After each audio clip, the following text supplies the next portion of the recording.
Emotions are tricky, aren't they? They can lift you to the highest peaks of joy or drag you down into despair. Some days, they seem to hit you out of nowhere, like waves crashing over you when you least expect it. But emotions are not something to fear or suppress. They are potent forces, and when understood and harnessed, they can become your most significant source of strength. You've probably been told directly or indirectly that emotions are a weakness.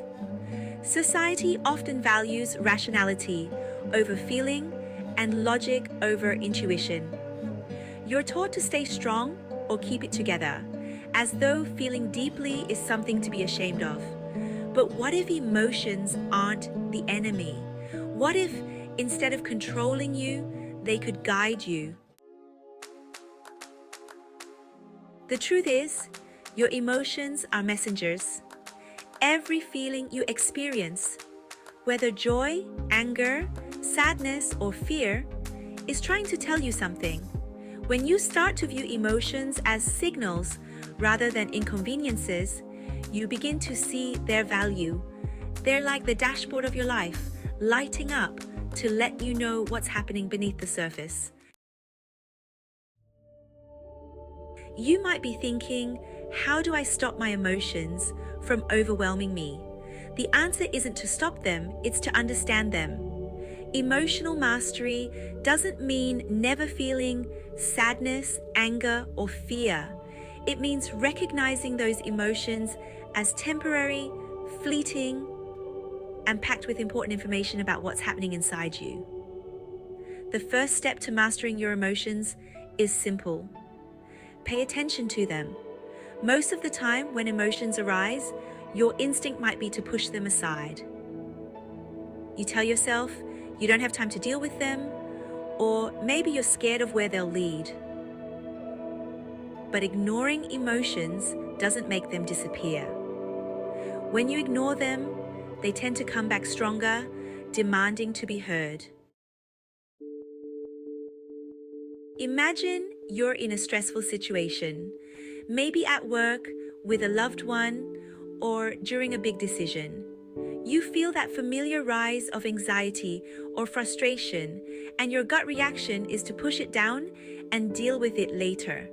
But what happens when you push it down? It doesn't go away, it festers, and later, when you least expect it, those suppressed emotions come out, often in ways that feel out of control. But what if, instead of suppressing them, you acknowledged your emotions in the moment? What if you allowed yourself to feel them fully without judgment? Here's the secret. Emotions are like waves. They rise, they peak, and then they pass. The more you resist them, the more power they gain. But if you allow yourself to ride the wave, to feel the emotion fully, and let it run its course, you find that it doesn't control you after all. It simply passes through you. Take anger, for example. When anger arises, it's easy to let it consume you and react impulsively. But if you stop, take a deep breath and ask yourself, what is this anger trying to tell me? You give yourself clarity. Maybe the anger signals that something important to you is being threatened, or that a boundary has been crossed. By understanding the message behind the emotion, you can respond thoughtfully rather than reactively. Let's talk about those negative emotions: fear, sadness, anger. Society tends to label them as bad, as feelings we should avoid. But the truth is, those emotions are just as important as the positive ones. They're not pleasant, but they carry just as much wisdom. When you allow yourself to feel sadness, you're honoring the part of you that needs healing. When you feel fear, you're tuning into the part of you that's facing something unfamiliar and challenging. When you feel anger, you're acknowledging that something needs to change. These emotions are not roadblocks, they're guides. They show you where your boundaries lie and where you need to grow and heal. Paying attention to them gives you insight into what truly matters to you. Think about the last time you felt overwhelmed by emotion. Maybe a moment of deep sadness or anger flared up unexpectedly. What did you do? Did you try to ignore it or let it consume you? Now imagine if, in that moment, you had paused and asked yourself, what is this emotion here to teach me? Let's take sadness as an example.